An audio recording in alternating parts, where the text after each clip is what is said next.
You're listening to HowStreet.com radio, available online at TalkDigitalNetwork.com. Welcome to HowStreet.com radio, the online source for market opinions. Here is Jim Goddard. My guest is Mike Swanson from WallStreetWindow.com. Welcome to the show, Mike. Oh, thanks for having me. It's great to talk with you. And congratulations on your new book, The Stock Market Bubble, Bust of 2015 and Beyond. Yeah, thank you. I just released that on Amazon a couple of days ago. If people go to my website, that might be the easiest way to find it, and there's a picture of the book right on the website, WallStreetWindow.com. And the book, really, the title of it, actually, I realize may mislead people a little bit. It says The Stock Market Bubble Bust of 2015 and Beyond. The first half of that title is about, the stock market having topped out a couple months ago and being in a bear market, which is something we've talked about on the show all summer. And it seems like we're heading slowly down to the August lows. Last week we topped out when the Federal Reserve had their meeting. The market had one final jump up, but we've been going down slowly since then. But the move down has been interrupted with short-term bounces in the market, and as we're speaking 3 o'clock on the 24th, we're getting a little bit of a bounce into the close. It could carry over into Friday or even Monday, but if you look at a 60-minute chart, it's pretty clear that the trend is down, and the VIX, which measures fear in the stock market by looking at the premiums paid for put options and call options, it tends to go up when there's fear. It hasn't really been going up as the market's been going down, and I think that's a troubling thing that's happening, and suggests to me that we're going to retest those lows, and these bounces are just temporary things to use to get out of. But actually more exciting, that may not be exciting for people to hear, so I'll tell them something that there is something people can buy and actually make money in, and that's the second half of the title in my book, and Beyond.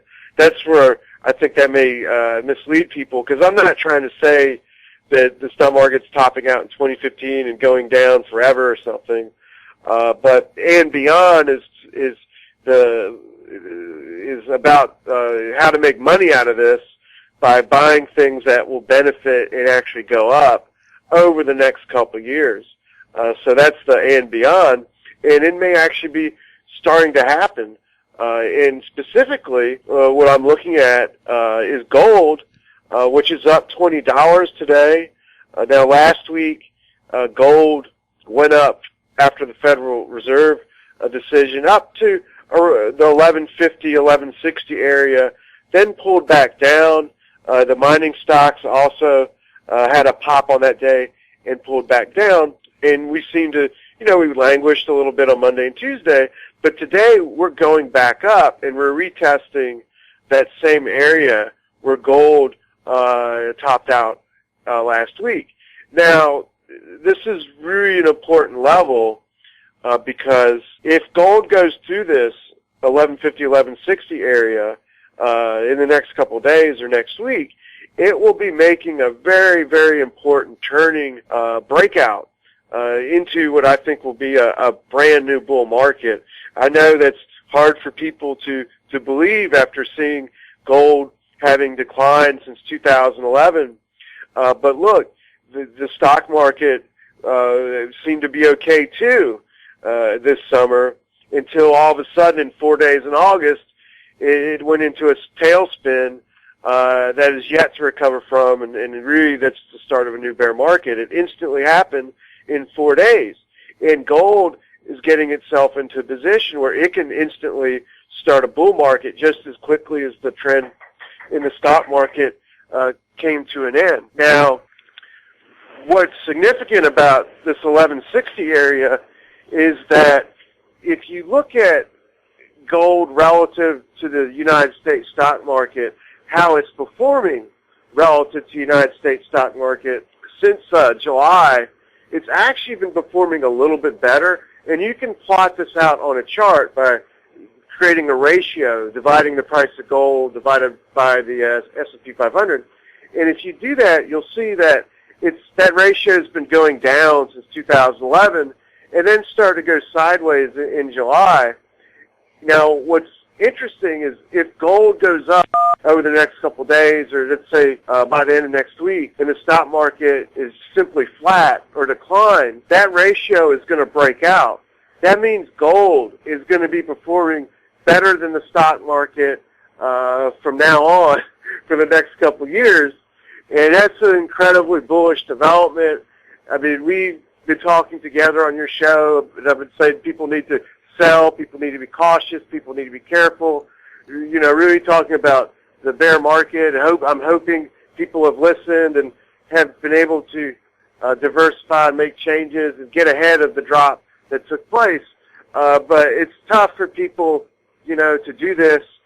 But gold turning up, this is a thing people can buy and make money in. That's what people really want to hear. They don't want to hear sell. They don't want to hear be cautious. But here's gold. Now you can sell out of the U.S. stock market and buy gold. And if it breaks through this 1150, 1160 area, you can buy it not just as a safe haven, but as a way to actually make money. You can escape the bear market in the stock market with a portion of your money and put it into something that's making money. And that's an exciting thing to be able to talk about. What I wonder is how are corporations going to do that have spent so much money buying back their own stock? Was that just a waste of money? Well, it's pretty funny because today Caterpillar fell 6% this morning, and Caterpillar has had shrinking earnings for a year, and the insiders have been selling, but it's actually been one of the companies that's been a leader in stock buybacks.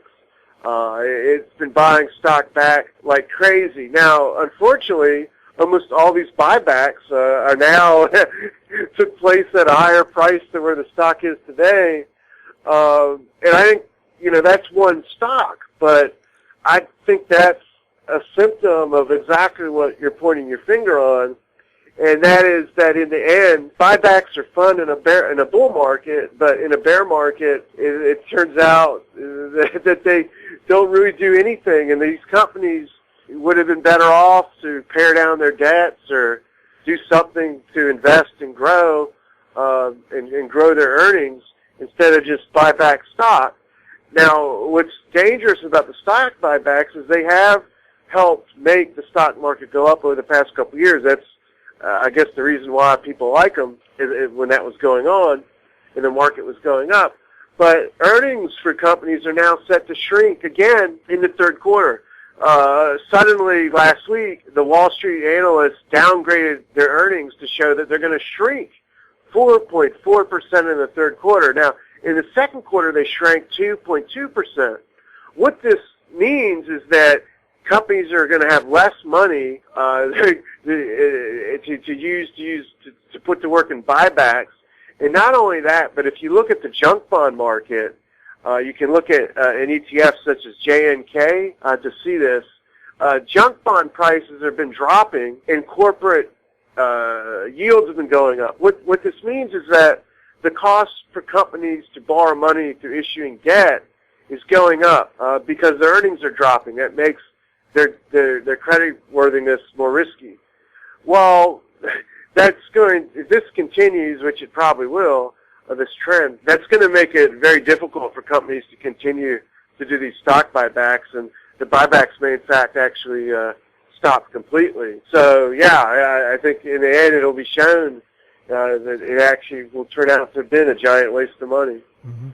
Well, in a lot of cases, CEOs get bonuses for, based on how much their shares go up. Somebody told me the bonus really should be connected to how much money the company owes. I really think so. It makes a lot of sense to me. Now, and I think to earnings and objectives, company objectives, and what kind of, markets do they want to get into, or do they want to cut costs? I mean, the board of directors, I think, for any company should lay out clear objectives on what they want the CEOs and management to actually do beyond we want the stock price to go up. Because that's an invitation for shenanigans to take place. You know, you think back to Enron or WorldCom or the stock buybacks, in fact. And what's one of the most troubling things about the stock buybacks is this year, while they've been taking place, a lot of these companies, the CEOs and management, have actually been dumping their shares due by insider selling. In fact, if you look at one of the most popular stocks, Apple, the CEO of Apple sold $25 million worth of stock on August the 24th. And I looked at the filing for this, and he paid nothing for these shares. He had a stock option that enabled him to create the shares out of thin air. And that same day, the next day, he sent an email to Jim Cramer pumping up the earnings for Apple, saying that despite all the news about China, the stock market crashing and rumors that the economy is not as good there, he sent an email to Cramer to read on the air saying that everything for Apple in China is great. Why, you know, I mean, that's just one small example. And Apple is one of the better companies that everyone loves and a stock, you know, that people like, and it's not a scam company or anything like that. So it's just an example. If that kind of stuff goes on with a good company, we can only imagine what happens with companies that are, you know, questionable, perhaps even frauds.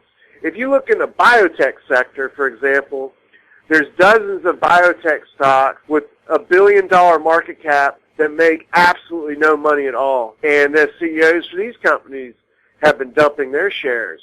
And biotech was a red-hot sector last year. It was the last really bubble sector of the bull market that got everyone excited. And here we are. People are still stuck in these stocks and holding them on, even though they make their earnings. And that's, you know, it's like watching a broken airplane, you know, fall out of the sky or start to, like the engine's cut off or something, but the people on board the plane think they're still up in the air. We'll have more with Mike Swanson right after the break. Unbelievable harmonies, spectacular performance, Bird Dog and the Vintage Electric Band, the ultimate tribute to the Everly Brothers and Simon and Garfunkel. In Oliver, October 2nd. In Kelowna, October 3rd. Buy online and save at ontourtickets.com. More and more people are looking to the internet for intelligent, riveting, and thought-provoking interviews. To advertise on the Goddard Report and TalkDigitalNetwork.com, call 604-699-8600, 604-699-8600. Welcome back. We're speaking with Mike Swanson from WallStreetWindow.com. Mike, is there an equity market anywhere where people can expect to make money right now? Well, they can still make money in the U.S. stock market, but they've got to buy gold stocks at this point, I think, to do it. But the market as a whole, not right now. I don't really think there is, you know, a general stock market index that's worth putting your money into. Now, the good thing, though, if the stock market does drop, like I think it will, you know, it may be a big drop, but it'll probably be a very short-lived drop. It could all play out before the year's over, in fact. And if that happens, just as gold looks to be in a position where it can turn up because it's been displaying positive relative strength against the stock market, there'll be other things that will do the same thing. I don't really know what they are. I'm just going to have to watch and see how things unfold. But I do think there will be good opportunities to buy into other stock markets.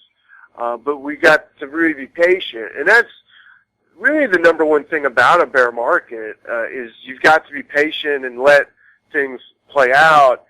And unfortunately, too many people get caught just watching the daily moves. If they see the market go up one day, they think, oh, I'm going to buy something that's up a whole lot, or maybe Facebook will pop up because they talk about it a lot on television. And, you know, but the real opportunities to make money isn't in chasing these kind of things, the fad stocks anymore, but to look for what holds up when the market declines, not just holding up one single day, but over weeks and over months, which is exactly what the relative strength ratio for gold and the mining stocks have done. So if people want to make money in stocks, look at the GDX ETF, which I do own a position in, but look at the individual mining stock names. And the mining stocks, you know, the big caps trade on the U.S. stock market, but there's lots of small caps, more speculative companies that will actually do well too. even though the sentiment for the mining industry is probably as bleak as it may have ever been since I've even never been in the stock market, at least since the year 2000, when the last big bottom came. I've heard that because copper prices have been so low, a lot of copper mines are planning to shut down. Long-term analysts say that could actually lead to a shortage of copper. Well, it would eventually. That tends to be what happens, actually, in a commodity cycle. When prices are, gone up for years, then everyone wants to get their mines operating, to take advantage of it. And then when prices fall for years, which is what's happened, then people start to shut down their mines that are just, at the price of the metal. And then, supply comes off the market. And that's the same thing happens with agriculture, all commodities. For example, earlier this year, we talked about cotton prices. And cotton prices had fallen for a very long time. But early this year, there were stories that cotton farmers in India and in the United States, the two leading growers of cotton, were switching to other crops because the prices had fallen so much. And some of the farmers in India actually were so despondent that they were doing protests, asking the government to destroy crops and give them money and all these kind of things. And that was a bottom. So when mines shut down, that is an indication that you are at a bottoming cycle in commodities. Now, oil is also a lesson in this too, because in the United States, we had a boom in shale oil plays a couple years ago that peaked out really last year. People were going crazy investing in these things. There were boom towns in the Midwest and Colorado and Montana and other places, people moving out there to take advantage of this. But these companies needed $90 oil prices, $80 oil prices to be profitable. Oil prices dropped, and now these places are drying up, and it's a sad story. But the point of this is that there was a boom. We saw the boom in oil. We saw everyone jump in. We saw production increase. And that process from going from boom to a bust bottom in oil is still going to take more time to play out. But we've seen it now play out in the price of cotton earlier this year, some other agriculture commodities, and it appears it's now happening in gold, copper, and other precious metals. And that's an exciting thing to be able to see, understand the significance of that, and now take advantage of it. So it's a funny market we're in. When you have a big bull market, everyone gets excited. I remember 1999, how excited everyone was. I remember the real estate market. People I knew were getting into the real estate industry, flipping houses. It was a total speculative mania, but it was exciting for people. Now, bear markets are not exciting for people at all, not for most people. So that's where we are, I think, in the stock market. There was euphoria in the stock market and real excitement a year ago. Now people are anxious about it and fearful, but not fearful enough that they're selling, but it's just a different time than it was a couple months ago. And, it's tough, but here we have something we can be excited about, and that's good news for people who listen to your show, and you got good listeners and smart people that know the precious metals world and know that there's more to investing than just dumping your money in the S&P 500 and praying. There's other opportunities, and we're staring at what appears to be a turning point now. We'll see if I'm right. Watch the 1150, 1160 area on gold. We hit it last week. We're testing it today. Will we break it next week? Will we go to 1175 or not? I'm hopeful we'll break it. I think we'll break it, but everyone will have to see. But the important thing isn't trying to predict whether it's going to happen, but to understand what it means if it does happen. And that's why right now could be some of the most exciting weeks to watch the gold market that I've seen in years. Mike, thanks a lot for chatting with us. Thank you. It's great to talk with you. And remind folks about your new book, At the Stock Market Bubble, Bust of 2015 and Beyond. That's it. It's also available on the Amazon.ca website also. Amazon anywhere. Yep. Exactly. My guest has been Mike Swanson from WallStreetWindow.com. You're listening to HowStreet.com radio. Find us on Twitter at Talk Digital Net. Our popular YouTube channel is Talk Digital Network. Comments about the show can be sent to info@HowStreet.com. I'm Jim Goddard. Comments made on HowStreet.com radio are an expression of opinion only and should not be construed in any matter whatsoever as recommendations to buy or sell any financial instrument at any time. Available online at TalkDigitalNetwork.com. HowStreet.com radio is a production of HowStreet Media Incorporated.